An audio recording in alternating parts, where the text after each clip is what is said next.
Hello students, welcome to our channel Quick Access Learning. And आज हम लोग start करेंगे क्लास 9 के बायोलॉजी का चैप्टर नंबर 1 जो कि है सेल। वीडियो स्टार्ट करने से पहले अगर आप हमारे चैनल पर नए हैं और आपने अभी तक हमारा चैनल सब्सक्राइब नहीं किया है तो इसे प्लीज़ सब्सक्राइब कर लीजिए ताकि आप हमसे जुड़े रहें और आगे के सारे वीडियोज़ आपको टाइम पर मिले।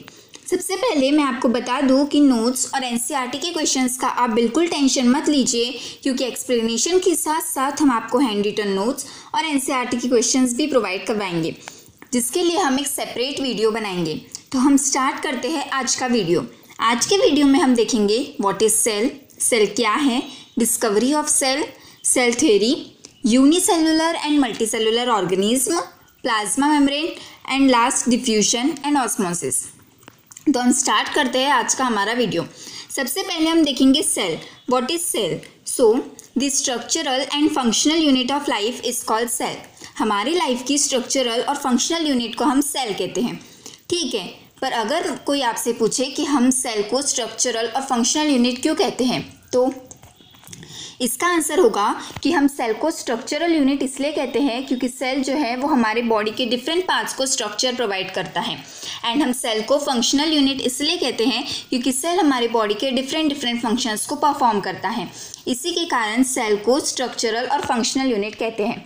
आई होप आपको समझ में आ गया होगा कि हम सेल को स्ट्रक्चरल और फंक्शनल यूनिट क्यों कहते हैं। आगे हम देखते हैं डिस्कवरी ऑफ सेल। तो 1665 में रॉबर्ट हुक ने सेल को डिस्कवर किया। इन्होंने ये प्रिमिटिव माइक्रोस्कोप के थ्रू 1674 में देखा। इन्होंने क्या किया था कि एक कॉर्क की पतली सी स्लाइस ली थी, और इस कॉर्क की पतली सी स्लाइस को जब इन्होंने माइक्रोस्कोप के थ्रू देखा था तो इन्होंने देखा था कि वो कॉर्क की पतली सी स्लाइस माइक्रोस्कोप के थ्रू देखने पर एक हनीकॉम्ब की शेप में दिख रही है। हनीकॉम्ब क्या होता है हम सब जानते हैं, मधुमक्खी का छत्ता। जिस तरह से उसमें छोटे छोटे कंपार्टमेंट्स होते हैं, उसी तरह से ये कॉर्क की पतली से स्लाइस माइक्रोस्कोप के थ्रू दिखने पर छोटे छोटे कंपार्टमेंट्स में दिख रही थी। जैसे कि आपको स्क्रीन पर दिख रहा है वो वही इमेज है जो रॉबर्ट हुक ने माइक्रोस्कोप के थ्रू पतली से स्लाइस को देखा था। इन्हीं छोटे छोटे कंपार्टमेंट्स को रॉबर्ट हुक ने सेल नाम दिया। और सेल का मीनिंग क्या है कि it is a Latin word for little room. आगे हम देखते हैं सेल थ्योरी। तो श्लिडिन ने 1838 में और श्वैन ने 1839 में हमें सेल थ्योरी दी। और उन्होंने इस थ्योरी में क्या बताया, उन्होंने इस थ्योरी में दो मोस्ट इम्पॉर्टेंट पॉइंट्स को क्लियर किया। उन्होंने ये बताया कि all the plants and animals are made up of cell. सभी प्लांट्स और एनिमल्स में हम ह्यूमन बींग्स भी आते हैं, तो सभी प्लांट्स एंड एनिमल्स जो है वो सेल के बने हैं। और cell is the basic unit of life. Cell हमारे लाइफ की बेसिक यूनिट है। इन दोनों ने ये दो पॉइंट्स को क्लियर किया। आगे विर्चो ने 1855 में इस थ्योरी को एक्सप्लेन किया और कहा कि all this cell arises from pre existing cells. सभी जो न्यू सेल्स है वो प्री एग्जिस्टिंग सेल्स से अराइज होते हैं, मतलब जो पहले ही सेल्स बन चुके हैं उन्हीं से जो है वो न्यू सेल्स अराइज होते हैं। ये थी हमारी सेल थ्योरी। आगे हम देखते हैं यूनिसेलुलर और मल्टीसेलुलर ऑर्गेनिज्म क्या है। तो यूनिसेलुलर ऑर्गेनिज्म, नाम में ही इसका मीनिंग छुपा है। Uni means one and cellular means cell. So we can say that those organism which are made up of single cell are known as unicellular organism. ऐसे organism जो सिर्फ सिंगल सेल से, जो सिर्फ एक ही सेल से बने होते हैं, उन्हें हम यूनिसेलुलर ऑर्गेनिज्म कहते हैं। और इनके एग्जाम्पल्स क्या क्या हैं, तो इसके एग्जाम्पल्स हैं अमीबा, पैरामीशियम, बैक्टीरिया एक्सेट्रा। आगे हम देखते हैं मल्टीसेलुलर ऑर्गेनिज्म क्या है। तो multicellular organisms are those organism which are made up of many cells. Example है इसके फंगी। मल्टीसेलुलर ऑर्गेनिज्म ऐसे ऑर्गेनिज्म होते हैं जो एक से ज़्यादा सेल्स से बने होते हैं, इन्हें हम मल्टीसेलुलर ऑर्गेनिज्म कहते हैं। आगे हम देखते हैं difference between unicellular and multicellular organism. Unicellular और मल्टीसेलुलर के बीच का बेसिक सा डिफरेंस जो कि एग्जाम पॉइंट ऑफ व्यू से बहुत ज़्यादा इंपॉर्टेंट है। आपको काफ़ी बार क्वेश्चन पूछा जा सकता है कि give difference between unicellular and multicellular organism. तो हम देखते हैं इनके बीच का बेसिक सा difference. So unicellular organisms are made up of single cell. Unicellular organism single cell से बने होते हैं, whereas multicellular organisms are made up of many cell. पर मल्टीसेलुलर ऑर्गेनिज्म जो कि है वो बहुत एक से ज़्यादा सेल से बने होते हैं। यूनिसेलुलर ऑर्गेनिज्म क्योंकि सिंगल सेल से बना होता है तो इसमें डिवीजन ऑफ लेबर नहीं होता, पर मल्टीसेलुलर ऑर्गेनिज्म एक से ज़्यादा सेल से बने होते हैं तो इनमें डिवीजन ऑफ लेबर होता है। डिवीजन ऑफ लेबर क्या है मैं आपको थोड़ी देर में बताती हूँ। यूनिसेलुलर ऑर्गेनिज्म में सभी एक्टिविटीज़ जो है वो एक सिंगल सेल परफॉर्म करता है, जबकि मल्टीसेलुलर ऑर्गेनिज्म में सभी एक्टिविटीज़ को परफॉर्म करने के लिए डिफरेंट डिफरेंट सेल्स होते हैं। यूनिसेलुलर ऑर्गेनिज्म में रिप्रोडक्शन में सिर्फ सिंगल सेल ही जो है वो न्यू ऑर्गेनिज्म को प्रोड्यूस करता है, जबकि मल्टीसेलुलर ऑर्गेनिज्म में रिप्रोडक्शन में जर्म सेल पार्ट लेता है। आई होप आपको यूनिसेलुलर और मल्टीसेलुलर के बीच का डिफरेंस क्लियर हो गया होगा। अब मैं बताती हूँ कि डिवीजन ऑफ लेबर क्या है। तो हम जानते हैं कि सभी लिविंग सेल्स के पास अलग अलग फंक्शंस होते हैं, मतलब हर एक पार्ट अलग अलग वर्क करता है। जिस प्रकार हमारे पास स्टमक है फूड के डाइजेशन के लिए, हार्ट है ब्लड को पंप करने के लिए। It means that different parts of our body perform different functions. ऐसे ही सेल में भी होता है, और सेल के पास भी स्पेसिफिक कंपोनेंट्स है जिसे हम सेल ऑर्गेनेल्स कहते हैं। सेल ऑर्गेनेल्स क्या होते हैं हम इनसे डीप में समझेंगे आगे, बट अभी के लिए आप इतना ही याद रखें कि डिवीजन ऑफ लेबर जो है वो यूनिसेलुलर ऑर्गेनिज्म में नहीं होता है एंड मल्टीसेलुलर ऑर्गेनिज्म में होता है। आई होप आपको डिवीजन ऑफ लेबर क्लियर हो गया होगा। डिवीजन ऑफ लेबर में सिर्फ इतना याद रखिए कि different parts of our body perform different functions. हमारे बॉडी के जो पार्ट्स है वो डिफरेंट डिफरेंट फंक्शंस को परफॉर्म करते हैं, पर यूनिसेलुलर ऑर्गेनिज्म के पास में एक ही सेल होता है तो डिफरेंट डिफरेंट फंक्शंस को परफॉर्म कर ही नहीं सकता, इसलिए उसमें डिवीजन ऑफ लेबर नहीं होता है। जबकि मल्टीसेलुलर ऑर्गेनिज्म के पास में एक से ज़्यादा सेल्स होते हैं, इसलिए वे डिवीजन ऑफ लेबर कर सकते हैं। आगे हम देखते हैं स्ट्रक्चरल ऑर्गेनाइजेशन ऑफ सेल।